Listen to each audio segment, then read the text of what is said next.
بالله من شرور أنفسنا ومن سيئات أعمالنا من يهده الله فلا مضل له ومن يضلل فلا هادي له ونشهد أن لا إله إلا الله وحده لا شريك له ونشهد أن سيدنا ومولانا مولانا وملجأنا محمد المصطفى صلى الله عليه وسلم.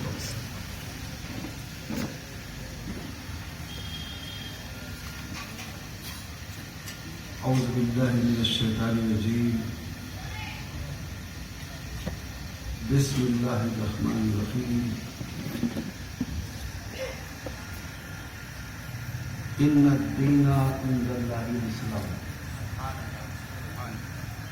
صدق الله مولانا العظيم.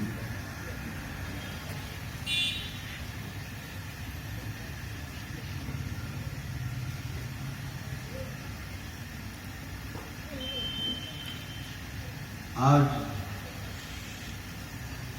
مجھ سے عزیز القدر محمد رضوان ایڈوکیٹ نے موجودہ دور کے کچھ چبھتے ہوئے سوالوں پر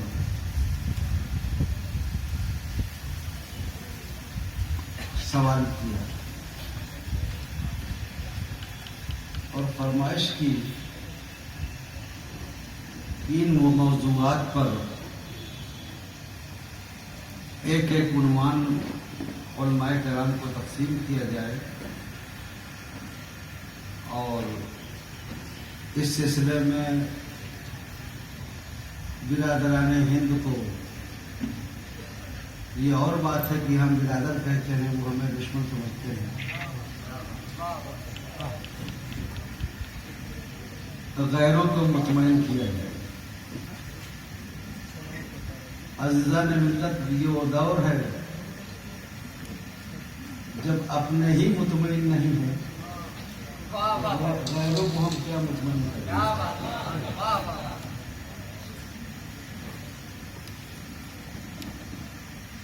اور اس کی بنیادی وجہ یہ ہے کہ جو کلمہ طیبہ لا الہ الا اللہ محمد رسول اللہ پر ایمان و یقین رکھتے ہیں، وہ خود ہی متحد نہیں.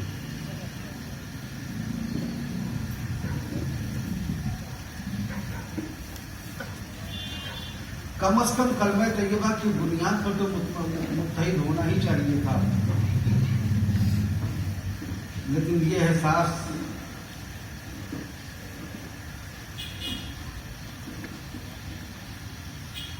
فرقہ بندی کی لعنت کی وجہ سے نہ برپا ہوا ہے اور نہ ہوگا. اس لیے کہ خود اللہ کے حبیب صلی اللہ علیہ وسلم نے ارشاد فرمایا ہے کہ میری امت 73 فرقوں میں تقسیم ہوگی، ایک ہی فرقہ جنتی ہوگا، باقی سب دوزخی ہوں گے. آج ہر طبقہ اپنے آپ کو جنتی ہونے پر محمول کر رہا ہے، یہ اس کا اپنا معاملہ ہے، یہ ایک الگ سا موضوع ہے. مجھے یہ بتانا تھا کہ تمام 72 فرقے وہ اپنی جگہ پر یونائٹ ہونے کا کوئی سوال ہی نہیں پیدا ہوتا.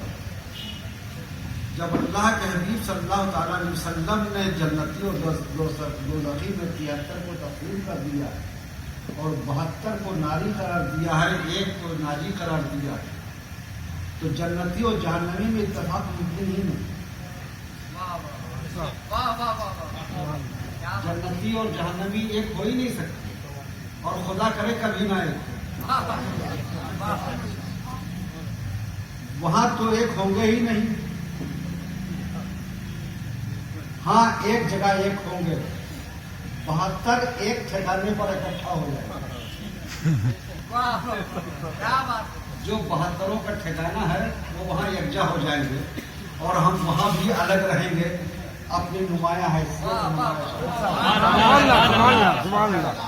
لیکن جو ایک ہے اللہ اس کے رسول کی نگاہ مشیت و رحمت میں جو ایک ہے وہ تو کم از کم ایک رہے. کیا بات. اسے تو بریلوی، حشمتی، براؤنی، ابوالعلائی اور دیگر ناموں کے نام پر جو تقسیم ہوئی ہے امت مسلمہ کی، یہ تقسیم غلط ہے. مسلمان صرف اور صرف مسلمان، اور مسلمان کا ایمان قرآن ہے.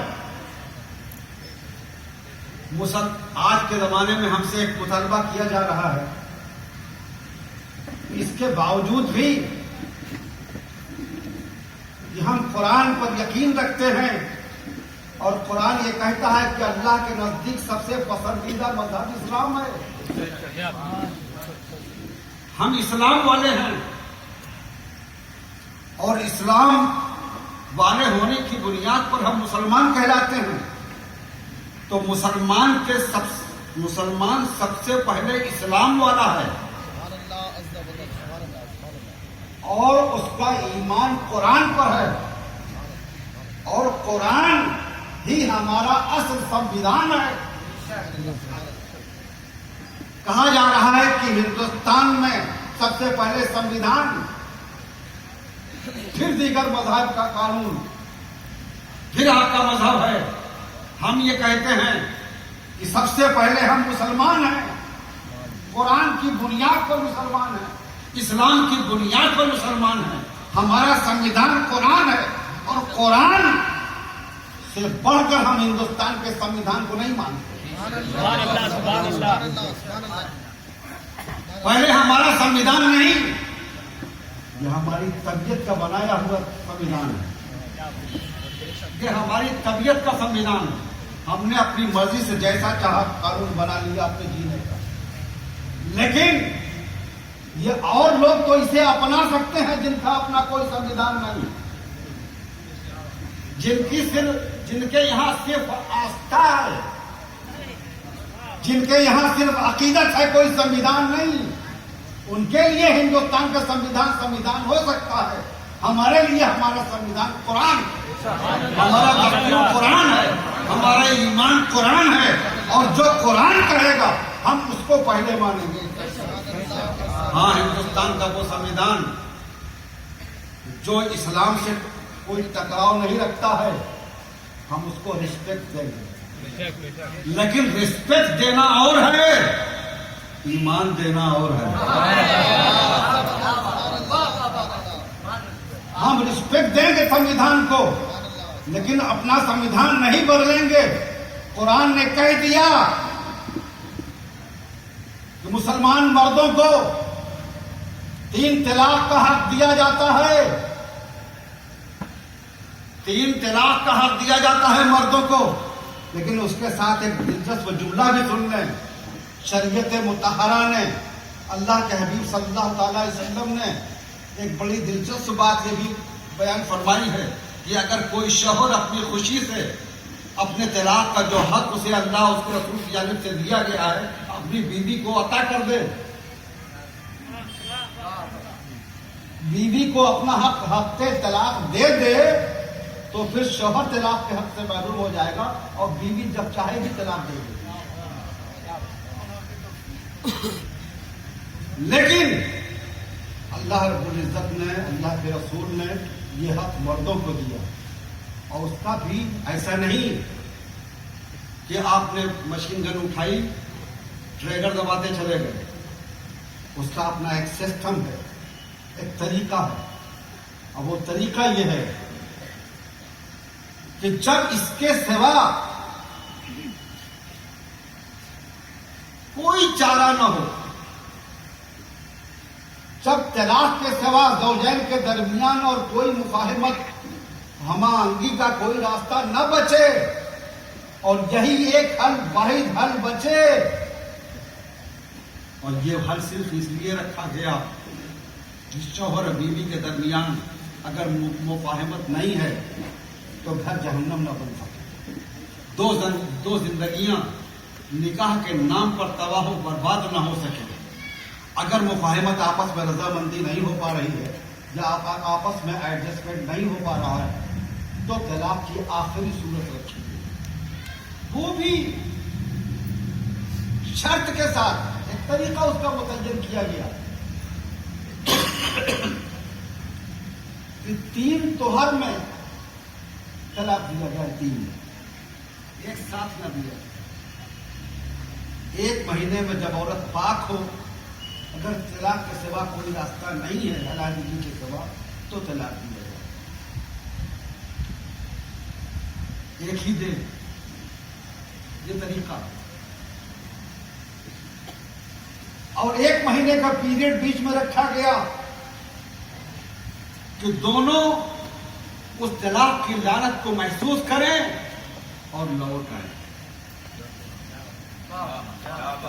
دروازہ کھلا ہے، لوٹ سکتے ہیں۔ اس طلاق کو شرعی اصطلاح میں طلاق رجعی کہتے ہیں۔ پھر اگر 1 مہینے کی مدت گزر گئی اور نہیں مفاہمت کا کوئی راستہ پھر بھی نہ نکلا تو پھر اسلام یہ کہتا ہے کہ پھر مزید 1 مہینہ دیا جائے، ایک مہینہ اور گزارا جائے۔ 2 مہینے کی مدت رکھی گئی، ہر طلاق و مرتبہ اسی لیے کہا 2 مہینے کا ٹائم دیا گیا، اب سے سنبھل جاؤ، اب سے سنبھل جاؤ۔ اگر بچے ہیں تو بچوں کا فیوچر اپنے ذہن کے سامنے نگاہ میں رکھو، وہ بچوں کی زندگی کیا ہوگی تمہارے درمیان علیحدگی کے بعد۔ اب بھی لوٹ سکتے ہو، اب بھی لوٹ سکتے ہو، اب بھی لوٹ سکتے ہو۔ 2 مہینہ بھی گزر گیا، اب شوہر نے 2 طلاق دیا، ابھی 1 طلاق کا حق باقی ہے، ابھی لوٹنے کی گنجائش ہے۔ اب عدت کے اندر اگر آپ لوٹ آتے ہیں تو لوٹنا آپ کے لیے کافی ہے، نہیں لوٹے وہ طلاق فائن ہو جائے گا۔ اب بھی گنجائش ہے، صرف نکاح سے کام کر سکتا ہے۔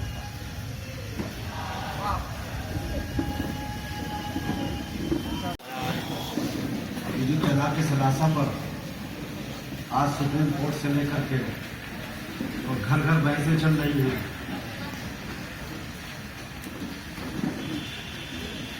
ٹی وی والے علماء کو بلاتے ہیں اور دیگر لوگوں کو بلاتے ہیں جو طلاق کے مخالفین ہیں،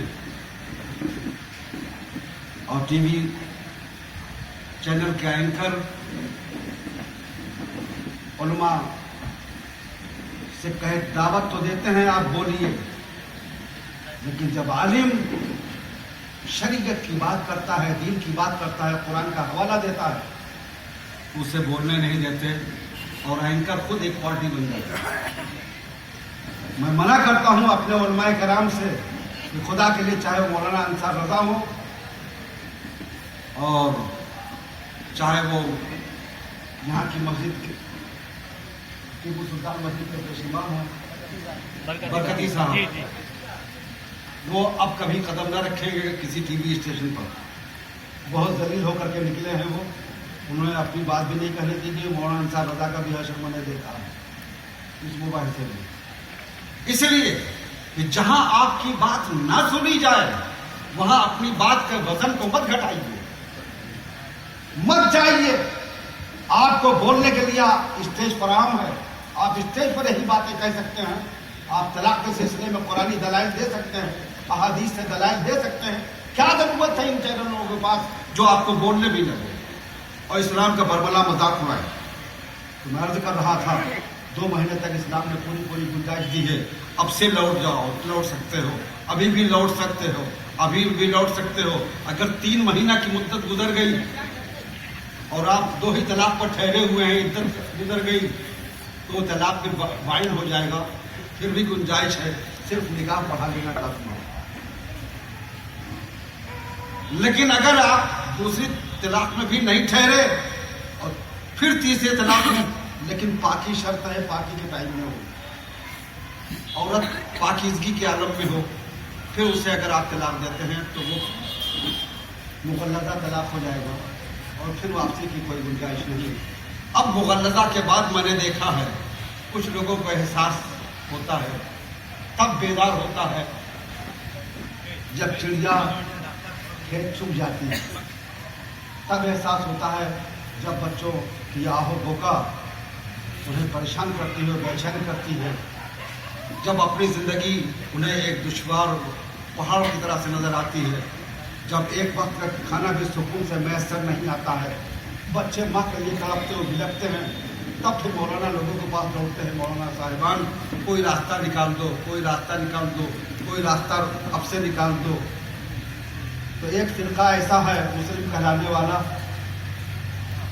جو آج بہت تیزی کے ساتھ پنپ رہا ہے، پھیل رہا ہے، بڑھ رہا ہے، اور سعودی حکومت کا مکمل طور سے سپورٹ کر رہا ہے اسے چونکہ سعودی بھی وہی ہے تو وہ اپنے طبقے کو پورا سپورٹ کرتی ہے. ان کے ہاں ایک عجیب اپنی مرضی سے قانون بنا لیا گیا ہے کہ 3 طلاق اگر ایک ساتھ دے دیا گیا ہے تو طلاق واقع نہیں ہے. لیکن ہماری شریعت حنفی میں اللہ اس کے رسول صلی اللہ علیہ وسلم کے حکم کے بموجب چاہے 3 پاکی میں طلاق دیا جائے تو بھی طلاق ہوگا اور 3 توہر میں دیا جائے تو بھی طلاق ہوگا. تو اب اسی صورت میں پھر حلالہ کا راستہ نکلتا ہے شریعت مطہرہ کی روشنی میں.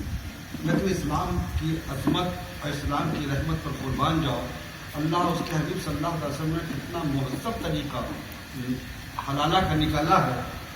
جیسے عورت کا پہلے نکاح ہوتا ہے اور کسی کے ساتھ کسی کے گھر باعزت طور پر جاتی ہے، اس وہی طریقہ متعین کیا گیا کہ پہلے شوہر کی عدت سے نکلنے کے بعد پھر کسی دوسرے شوہر سے باعزت طور سے سماجی طور سے اس کا نکاح ہو. نکاح کے بعد پھر وہ اپنے شوہر کے گھر جائے، شوہر جتنے دن تک چاہے اسے اپنے پاس رکھے، اس کی مرضی پر ہے، چاہے طلاق دے اور چاہے نہ دے. حلالہ کی نیت سے بہت سارے ایسے بھی نکاح ہوتے ہیں کہ دوسرا شوہر پھر بعد میں طلاق ہی نہیں دیتا، حلالہ کرانے والے شوہر نامدار محروم ہی رہ جاتے، منتظر ہی رہ جاتے ہیں، محروم رہ جاتے ہیں. اور کبھی کبھار ایسا بھی ہوتا ہے کہ اس حلالہ کرنے والے شوہر کے دل میں رحم آ جاتا ہے، اس کے بچوں کے منہ پر تو طلاق دے دیتا ہے، پھر اس کا راستہ صاف ہو جاتا ہے.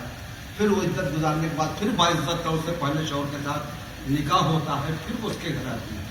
یعنی عورت کو ایسے کسی غیر مرد کے ساتھ نہیں بھیجا گیا. جیسے پہلے نکاح میں عورت اپنے شوہر کے ساتھ جاتی ہے، اسی طرح سے دوسرے نکاح میں اپنے شوہر کے ساتھ جاتی ہے، اسی طرح سے پھر نکاح کے بعد اپنے پہلے شوہر کے پاس آتی ہے. تو اس میں کوئی بے عزتی، کوئی رسوائی کی بات نہیں ہے. تو یہ ہے اسلام کا طریقہ. اب طلاق ثلاثہ کے نام پر اسلام کو رسوا و بدنام کرنے والے اپنے گریبانوں میں منہ ڈال کے دیکھیں کہ ہمارے یہاں تو ایک مہذب سسٹم ہے کہ اگر دو زوجین کی زندگی ناہموار ہو، مفاہمت کی کوئی صورت نہ ہو، تو 2 زندگی نکاح کے نام پر برباد نہ ہو اور مہذب طریقے سے الگ ہو کر کے اپنی اپنی دنیا الگ بسا لیں. طلاق کے بعد عورت کے لیے راستہ کھل جاتا ہے، وہ کسی بھی شوہر کے ساتھ نکاح کر سکتی ہے، مرد کے ساتھ نکاح کر سکتی ہے اور اس کی عزت و وقار اور ناموس پر کوئی آنچ نہیں جائے. تو ہم اگر یہ حکومت کہے آج اسی کو طلاق ثلاثہ پر اسلام کو بدنام کیا جا رہا ہے، لیکن حکومت کان کھول کے سن لے اور حکومت کے وکلا بھی سن لیں کہ تم اپنے سمویدھان کا جس سمویدھان کا واسطہ دیتے ہو وہ سمویدھان ہمارے لیے ثانوی حیثیت رکھتا ہے، سیکنڈ پوزیشن پر ہے. پہلا سمویدھان ہمارا قرآن ہے اور طلاق کا حق اللہ اور اس کے رسول نے ہمیں دیا ہے اور ہم اپنے قرآن پر ایمان رکھتے ہیں. پہلے ہمارا قرآن ہے، بعد میں سمویدھان. ہم پہلے مسلمان ہیں، بعد میں ہندوستانی ہیں. ہم ہندوستان کے محتاج نہیں ہیں. مسلمان کسی ملک کا محتاج نہیں ہوتا ہے، کسی وطن کا محتاج نہیں ہوتا ہے. مسلمان جس دھرتی پر قدم رکھتا ہے اسلام پھیلتا ہے.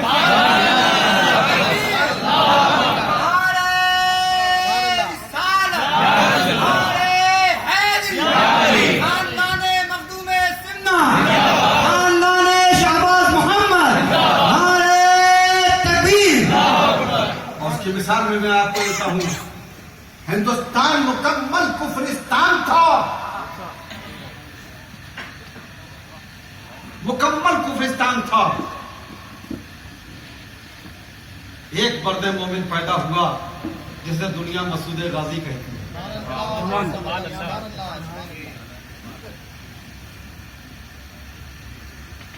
ایک مسعود غازی نے اپنے کردار سے، اپنے کیریکٹر سے، اپنے عمل سے، اپنی عظمتوں سے اس طرح سے غیروں کو متاثر کیا کہ سرکار مسعود غازی رضی اللہ تعالیٰ عنہ کو یہ کسی سے کہنے کی ضرورت نہیں پڑی کہ تم مسلمان ہو جاؤ.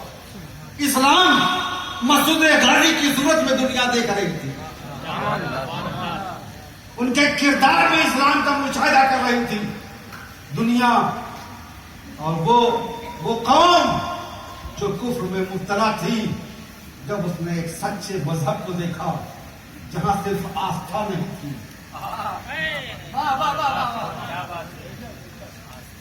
آستھا کے نام پر تو جسے چاہے اپنی آستھا، جہاں چاہے نیم کے پیڑ پر آستھا، جہاں دیکھو چبوترا بنا ہوا، برگد کے پیڑ کو دیکھو وہاں بھی آستھا ہے، گول گول پتھر اٹھا لیے وہاں بھی آستھا بیدار ہو گئی، ندی کے کنارے پہنچے وہاں بھی آستھا، سورج کو دیکھا وہاں بھی آستھا، چاند کو دیکھا وہاں بھی آستھا، ہر چوہے کو دیکھا اس سے بھی آستھا ہو گئی، خنزیر کو دیکھا اس سے بھی آستھا ہو گئی، اور گائے سے تو ایسی آستھا ہوئی، ایسی آستھا ہوئی کہ اس کا موتر بھی پینے لگے. آج رام دیو نام کا ایک طرف رام ہے اور اس کے ساتھ دیو لگا ہوا ہے. اور دیو کس کو کہتے ہیں ہمارے سماج میں؟ بھوت پریت کو. تو نام بھی رکھا کہ بھوت نام رکھا، پتہ نہیں کیسے رام لگ گیا دیو کے ساتھ، لیکن اس نے اپنا نام رکھا. وہ تو پیشاب پیتا بھی ہے، پلاتا بھی ہے، دواؤں میں بھی لاتا. پتنجلی جتنا پروجیکٹ ہے اس کا سب میں پیشاب. تو ان کی آستھا کا یہ عالم ہے، اس آستھا کا کوئی ٹھکانہ نہیں. ہماری بابری مسجد بھی ان کی آستھا کی بھیٹ چڑھ گئی، بناس کی گیان واپی مسجد بھی ان کی آستھا کے داؤں پر چڑھی ہوئی ہے. متھرا کی شاہ جامع مسجد پر بھی ان کی ایک آستھا لگی ہوئی ہے. ان کی آستھا کب کسی مسجد اور کسی آستھانے پر بیدار ہو جائے. تاج محل پر بھی آستھا لگ گئی، وہ بھی آستھا کا شکار بننے والا. تو ہمارے ہاں آستھا نہیں ہے، ہمارے یہاں یقین ہے، اور ایمان ہی ہماری جان ہے. قرآن ہی ہمارا سنویدھان ہے، قرآن ہی ہمارا آئین ہے، قرآن ہی ہمارا دستور ہے. تو میں کہہ رہا تھا مسلمان وطن کا محتاج نہیں، جس دھرتی کو قدم رکھتا ہے وطن بنتا ہے. سرکار مسعود غازی نے یو پی پر نگاہ کریمی فرمائی تو سلطان الہند غریب نواز چشتی سے چلے اور راجستھان پر نگاہ التفات فرما دی. وہ بھی کفرستان تھا اور پتھریلا کفرستان تھا، مٹی والا بھی نہیں، پتھر کا کفرستان. جہاں پتھر ہی کی مورتیاں، یہاں تو مٹی کی مورتیاں یو پی میں بنائی جاتی ہیں، وہاں تو پتھر کی اسٹیچو بنتے ہیں، پتھر کی مورتیاں بنتی ہیں. غریب نواز نے بھی کیا چنا، غریب نواز نے بھی کیا چنا؟ پتھروں کی سرزمین کا انتخاب فرمایا اور ایسی جگہ قیام فرمایا جہاں پتھر کے سوا کچھ بھی نہ تھا. ہر طرف پتھر ہی پتھر، پہاڑیاں ہی پہاڑیاں. لیکن ایک مرد مومن نے اس پتھر کے دنیا میں قدم رکھا تو پتھر فروش، پتھر پوجنے والے ایک خدا کے پجاری بن گئے. تو دھرتی نے خود غریب نواز کو اپنایا اور غریب نواز نے جسے بیٹھان دیا اسے بیٹھان دیا. تو یہ ہمارا اسلام ہے یہ قرآن کی عظمت ہے. اور جب غریب نواز نے پھر شمالی ہند میں ضرورت محسوس فرمائی تو اپنے ہی ملک سمنان سے اپنے ایک شہزادے کو بلا دیا, سبحان اللہ. آؤ اور اودھ کو سنبھال لو. اودھ میں یہاں رام مندر کے بڑے چرچے ہوں گے, یہاں فرضی ایودھیا بنائی جائے گی. وہ ایودھیا جو نیپال نریش دعویٰ کرتا ہے, نیپالی دعویٰ کرتے ہیں ہمارے یہاں ہے, تھائی لینڈ والے کہتے ہیں ہمارے یہاں ہے, جس ایودھیا کا نام و نشان ہی نہیں ہے کہیں. کوئی ہسٹری اس بات کو ثابت نہیں کر سکتی کہ ایودھیا دھرتی کے کس حصے میں ہے. یہ ایودھیا جو ہے, جسے ایودھیا کہا جا رہا ہے, یہ مہارانی جودھا بھائی کی دین ہے. اکبر کے ساتھ سفر کر رہی تھی اس علاقے کا. ایودھیا پہنچی, دریا کے کنارے پر انہوں نے اپنا دیکھا, بڑا بھلا لگا, کر سکون اطمینان تھا محسوس ہوا انہوں نے وہاں پر راجا سے, اپنے بادشاہ سے کہا کہ یہاں پر میرے لیے ایک چھوٹا سا مندر بنا دو, میں پوجا کرنا چاہتی ہوں. انہوں نے کچھ لوگوں کو وہاں بسایا, پوجا پاٹ کیا اور چلی گئی. اس جگہ سنسان تھی, ویرانہ تھی, کچھ نہیں تھا وہاں. اس کا نام ان کے نام پر جودھا پوری پڑا, اور جودھا پوری کو بھائی لوگوں نے ایودھیا بنا دیا. جس بابری مسجد کو خود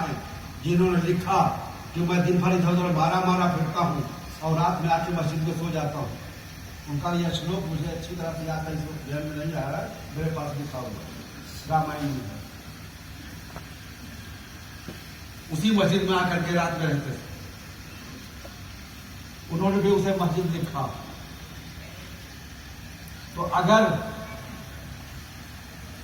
وہ واقعی رام مندر ہوتا تو تلسی داس کو کس نے روکا تھا مندر لکھنے پر؟ تلسی داس کو کس نے روکا تھا کہ مندر نہ لکھو, مسجد لکھو؟ بابر سے اکبر کا زمانہ بہت دور کا نہیں تھا. وہ یہ کہتے میں رام مندر میں آ کے سوتا ہوں, جسے آج مسجد کہا جاتا ہے, لیکن وہ انہوں نے مسجد ہی لکھا. تو تلسی رامائن کا رچئی تھا تو یہ کہیں کہ وہ مسجد ہے, آپ کہیں مندر ہے رام کا, ہم کس کی مانیں؟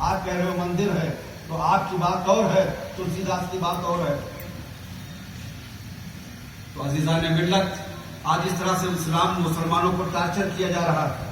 ایک اور یہ طلاق کا مسئلہ تھا, آپ کی سمجھ میں آ گیا ہوگا کہ اسلام نے عورت اور مرد کو زندگی کو پرسکون بنانے کے لیے طلاق کا سسٹم رکھا, اور یہ قرآن کا قانون ہے, قرآن نے رکھا. ہمارے آقا صلی اللہ علیہ وسلم نے اپنی طبیعت سے قرآن میں شامل نہیں فرمایا. آیت کریمہ نازل ہوئی ہے طلاق کے سلسلے میں, آیات. تو قرآن جب کہتا ہے تو یہ رب کا قانون ہے, اور اگر ہم رب اور اس کے کلام پر یقین و ایمان رکھتے ہیں, ہم مسلمان ہیں, تو ہمارے لیے سب سے پہلے قرآن. تو تمہارے کہنے سے یا کورٹ کے کہنے سے ہم اپنے یہاں طلاق کے سسٹم میں کوئی تبدیلی کرنے کے لیے تیار نہیں ہوں گے. اب ایک بات اور بہت ہی دلچسپ کہی جا رہی ہے کہ مسلمان لفظ جہاد پھیلا رہا ہے. جہاد تو تھا ہی, لفظ جہاد تو مشہور تھا ہی. مسلمان جہادی ہوتا ہے, مسلمان مارتا کاٹتا ہے. اب اس کے ساتھ ایک لفظ لو جہاد کر دیا. بڑا اچھا کیا لو لگا دیا, بہت اچھا کیا. اس لیے کہ جہاد کے دو معنی ہیں. جہاد کی دو شکلیں ہیں. ایک معنی ہے دنیاوی امور میں جد و جہد, محنت, مشقت, کوشش, اور ایک جہاد کا مطلب ہے ایک جہاد کی تعریف ہے جہاد بالسیف, تلوار سے جہاد کرنا, یعنی گردن کاٹنا اور کٹانا. دونوں کی صورتیں الگ الگ ہیں, لیکن گردن کو آدمی کب کٹائے گا؟ جب پیار ہو جائے. اسلام سے جب پیار انتہائی درجے کو پہنچتا ہے سبحان اللہ. تبھی مسلمان تلوار اٹھاتا ہے. تو اس بات کی پرواہ نہیں کرتا ہے کہ گردنیں کٹ رہی ہیں کہ کاٹ رہی ہیں. تو جہاد کے ساتھ تو لو جڑا ہی ہوا ہے. البتہ جس معنی میں تم لو لے رہے ہو وہ معنی اسلام میں دور دور تک نہیں ہے.